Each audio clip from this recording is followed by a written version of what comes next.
Quote, "I have not had the hardihood," said Mr. Rockefeller in 1909, "even to suggest how people, so much more experienced and wise in those things than I, should work out the details, even of those plans with which I have had the honor to be associated." End quote. It is significant that he would not allow himself to be made a trustee of the Rockefeller Institute, the General Education Board, or the Sanitary Commission. And while in a formal sense he served for a few years as a trustee of the Rockefeller Foundation, he never attended a meeting. So it sounds like he's just pumping the money into these things, and he's leaving the actual decision-making, the planning, and the running of them to other people. By 1910, therefore, Mr. Rockefeller was ready for his greatest venture in the field of philanthropy. The 10 years that had gone by were in a certain sense, preparatory.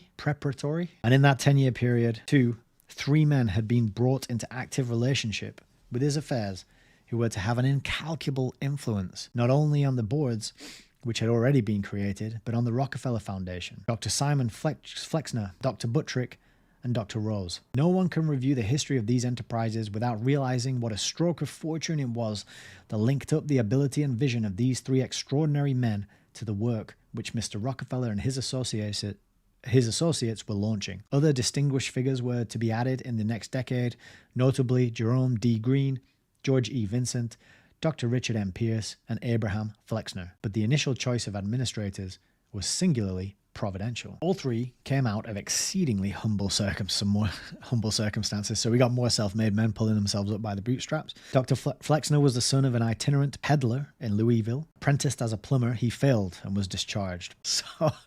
So he failed to be a plumber and went on to be a doctor. That's reassuring. He failed at being a plumber. I'm not saying plumbing's easy, by the way, but do you have to be a genius to be a plumber? What kind of genius couldn't be a plumber? That's the question I'm asking. So you've got a failed plumber. you've got a self-proclaimed scarcely literate theological enthusiast, and then you've also got some dude who likes reading Aristotle and Plato. What could go wrong?